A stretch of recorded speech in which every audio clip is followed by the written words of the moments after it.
السلام علیکم و رحمت الله و برکاته. برادرم و خواهر عزیزم،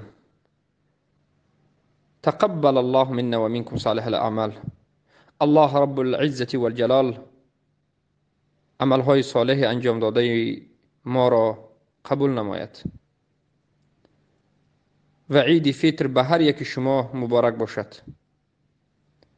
از الله رب العزة و الجلال طلب می نماییم که باز به ماه مبارک رمضان آینده ان شاء الله سبحانه و تعالی به ما نصیب گرداند. حیاکم الله و بیاکم.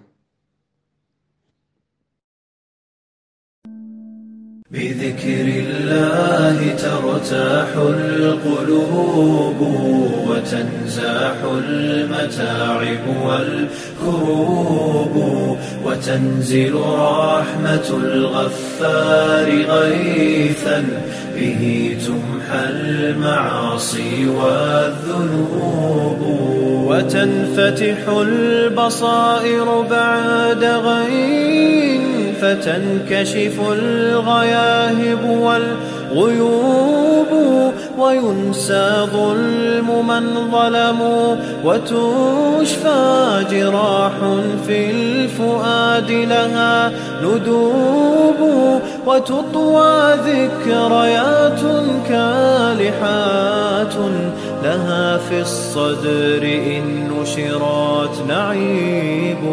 بذكر الله ترتاح القلوب وتنزاح المتاعب والكروب وتنزل رحمة الغفار غيثا به تمحى المعاصي والذنوب لتزهر بعدها في القلب حال يساوى بالقريب لها غريب ولا يبقى سوى شوق وواجد بروح في هوى الباري تذوب ولا يبقى سوى شوق وواجد بروح في هوى الباري تذوب.